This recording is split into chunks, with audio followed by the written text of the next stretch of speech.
Building muscle after 40, 100% possible. But the harsh truth is you can't train the same in your 40s, 50s, and 60s as you did in your 20s or 30s and expect to see the results that you want to see in the gym. Now, let me tell you something. I am 55 years old. I am a natural professional competitive bodybuilder. So what I'm talking about today is the reality that I have to work out as well as you get to work out. And so today I'm going to share 4 harsh truths that are vital about building muscle as we age. Now, some of these might sting a little bit, really, but if you want real results, there's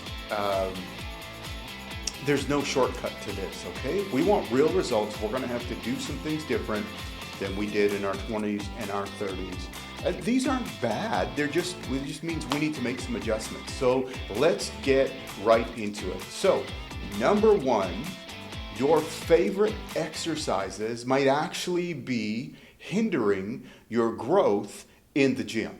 So let's look at that. There are some exercises that we used to do. I'm going to use myself as an example, okay? Squats, deadlifts, bench press. For me, some of those are too hard on my joints. So I'll give you an example. When it comes to squats, I don't do traditional squats. Once in a while I will with a very light weight, but it's too hard on my knees from years of heavy squatting. And it's also hard on my shoulders because of the shoulder history that I have. So I have to make some adjustments. So I use, there's at the gym I work out at, there's a machine squat that I can use where you can actually rack the weights on it and everything else. So I will use that. I'll do hack squats. I'll do Bulgarian split squats. So there's all sorts of alternatives you can do to still initiate the growth in your legs, but I can't do, for me, the traditional squat. Now here's another one, bench press. So when it comes to bench for me, because again, I have a shoulder history, I'm right now trying to work up to a heavier bench again, not even heavier, just to increase my bench. But for the most part, when it comes to the pressing work for my chest, I'm doing some kind of hammer strength exercise or maybe a Smith machine exercise so that, again, I get to ease off the joints. I get to stimulate the muscle, but I'm not putting my joints in so much trauma that I'm not getting the actual work into the muscle that I need to hold, that I need to get. Another one would be deadlifts. So again, just because of my joints and everything, I deadlift some, but not nearly like I used to, and certainly not as heavy as I used to. So if you're going to deadlift, maybe you need to consider trap bar deadlifts, right? Where there's a little bit more. It's easier on your lower back in the sense of going down, right? So, or maybe you need to consider doing Romanian deadlifts or an alternative to kind of the traditional deadlifts, simply because our bodies and our joints, they have a harder time taking that pounding now, for me in my 50s, than what I did in my 30s or in my 20s. And we've talked about this a lot on this channel, but we got away with stuff in our 20s and 30s that physically will damage us today, and we might take weeks or months to recover from. Okay, so let's continue on from there. Number 2, as we age, we become anabolically resistant. Anabolic resistance means that what you used to do, or I used to do, maybe we took in 20 grams of protein in our 20s and 30s and our bodies used it right away. Now we need to use more protein at that one time to get it into our systems. So this one, really straight from the research lab, as we age, our muscles become less responsive to training and protein. And that's what we call anabolic resistance.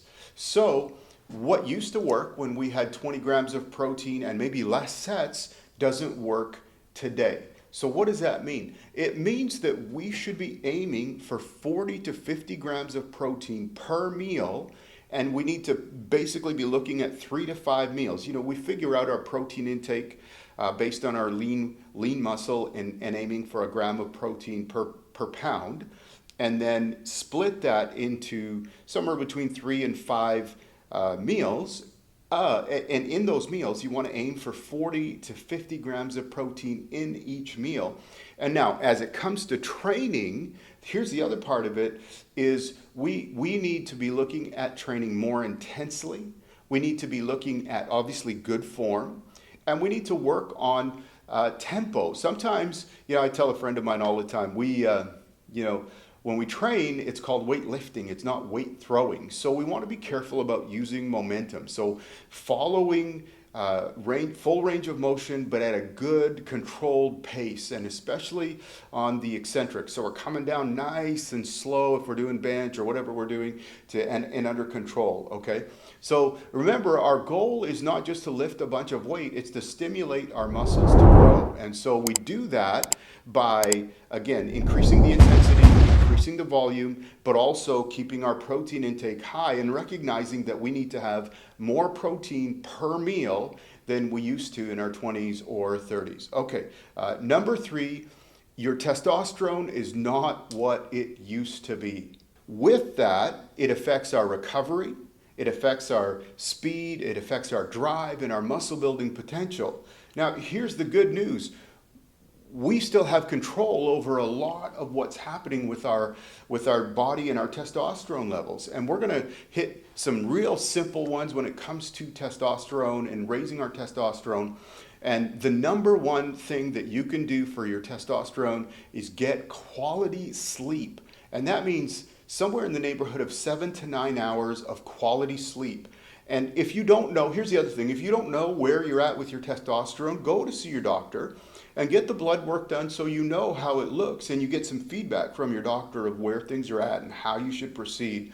But okay, so we want to focus on quality sleep. What else? We want to focus on managing stress. And this is such a big one in the society that we live in. There's always something going on. There's always something demanding our attention.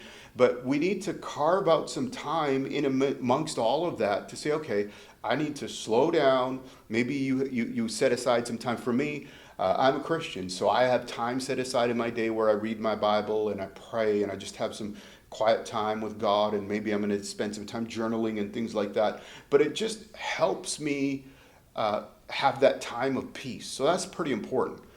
What else? When you go to the gym, lift as heavy as you can manage under control, but with intention that knowing, hey, I'm doing this and this is going to help my body produce more testosterone.